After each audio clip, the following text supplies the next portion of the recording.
Hello everybody, David Shuster here. There is absurd, and then there is Arizona Senate candidate Kari Lake. The Republican lost the gubernatorial race in 2022, but has claimed repeatedly, without evidence, that the race was fraudulent. Now, as a Senate candidate, Lake appears to be losing once again, and she's trying out a new tactic of dodging basic questions. Did you lose the 2022 election for governor? Why are we looking backward? I'm looking forward, Kaitlan. Because I already know what you've yet to concede that race.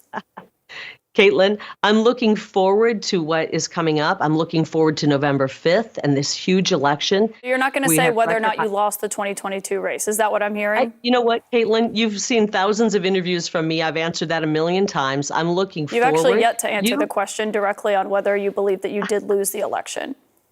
Well, I want to make sure our elections are run properly, and I'm still in litigation, so I don't want to speak to that. The media can't get over it. You say I can't get over it, and it looks like you can't. I don't think I said that.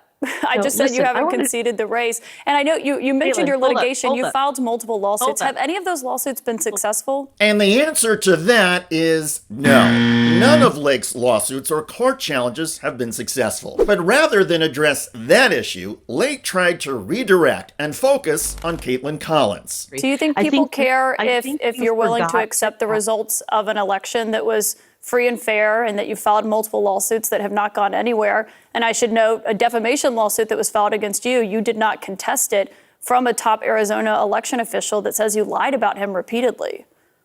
Well, I think what you meant to ask is Kari, things are really tough right now. And I know that people that are watching... These are the questions I meant to ask with all due respect. I'm conducting this interview, but you're not answering those questions. And if that's your answer, that's fine. I just wanted to follow up on that.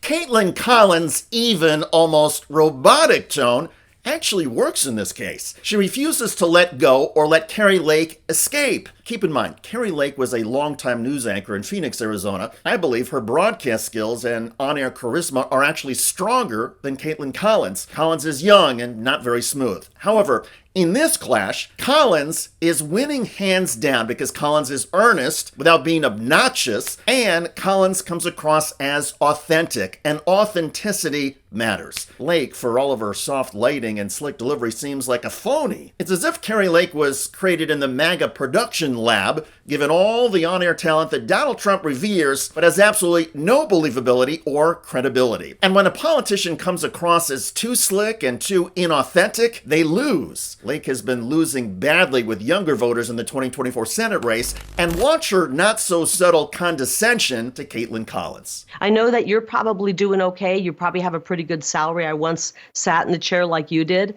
but people are really struggling right now. I've talked to so many parents, dozens of parents who've lost somebody about your age or younger, a child from fentanyl.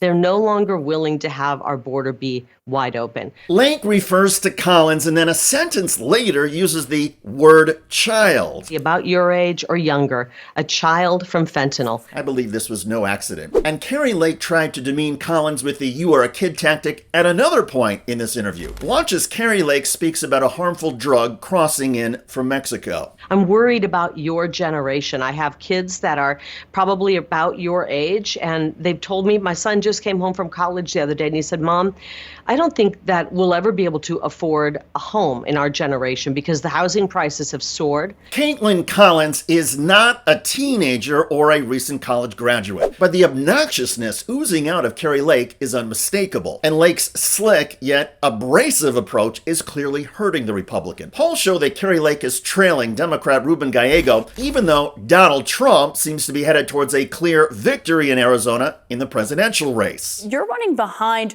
Ruben Gallego by a few points according to the numbers. We'll see if they bear out. Of course, it's polling. Yeah. But why do you think that is? Why do you think there are supporters who say that, voters that say they want to support Donald Trump, but also Ruben Gallego over you?